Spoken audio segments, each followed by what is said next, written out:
Hello everybody, this is Toys R Us, and for this new figure unboxing and review, we're going to be looking at the Newage Legendary Heroes. It's the Mini Warrior number 20. This is William Bonney, and I have no idea why he's called that. If anybody else does, please let me know in the comments. All I can tell you is he's not allowed to be called Outback, and that is of course because he transforms, and Newage are not licensed by Hasbro or Takara to make figures because they transform. It's probably some explorer from the Outback, funnily enough, but I'm not 100% aware of him. Anyway, the figure itself, we're going to have a look at it in both modes. We're going to see how he looks and compares with his box mate.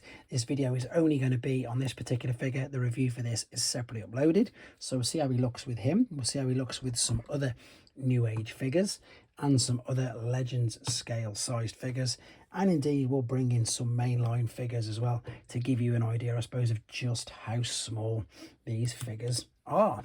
Right, there we go. So as I'm popping all these away, I'd like to remind anybody who's not subscribed to the channel, if I'd hit that subscribe button for me now, please, because it really will help me out. And the other is to thank RJ Callahan, who is the subscriber and friend of the channel, who lent me these to review. Right, let's start off then with the alternate mode. They do come packaged in robot mode inside this box, but you can only see a picture of Brawn on the back.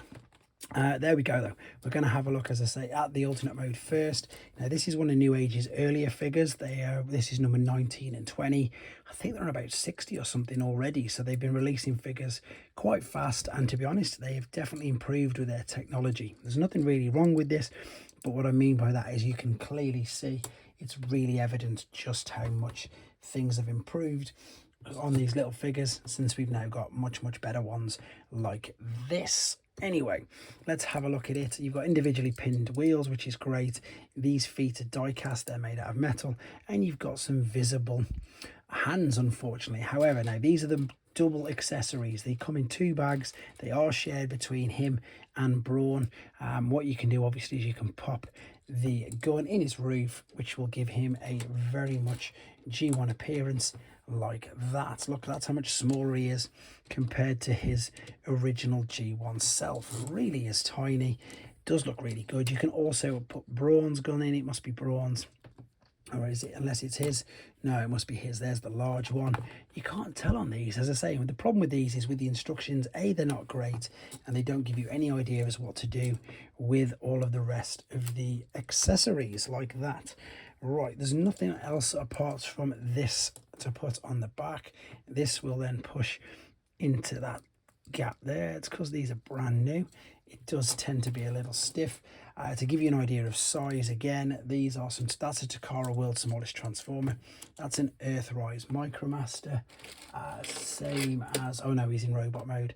Same as Countdown. So these are absolutely tiny figures. Here's a deluxe mainline figure.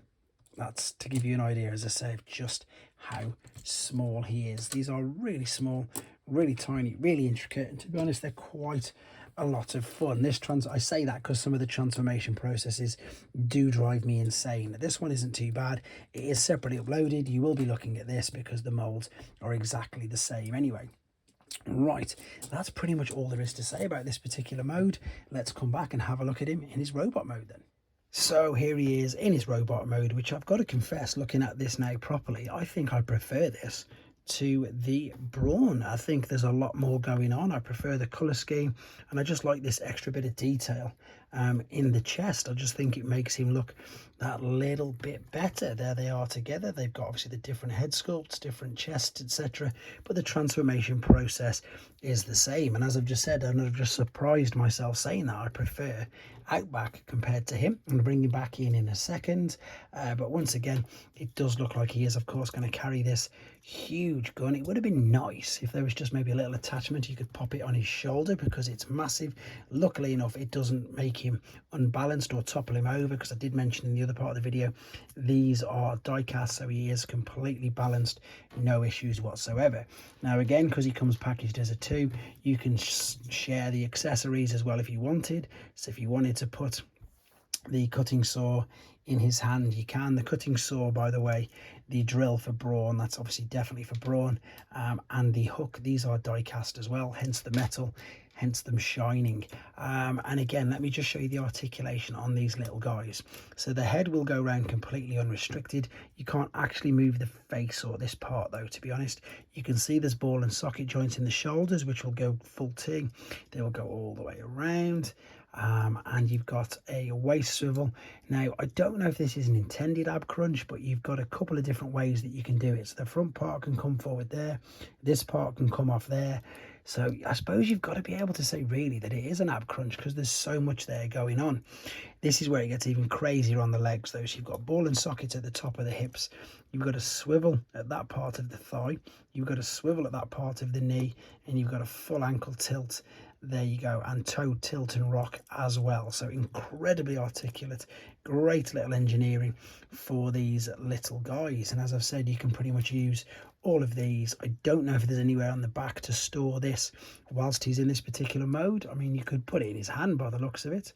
I don't know why you'd want to, but you can, because it's the same sort of port, a bit like mainline figures, industry standard sort of size ports and holes to hold his accessories. So very quickly then, let's bring brawn back in.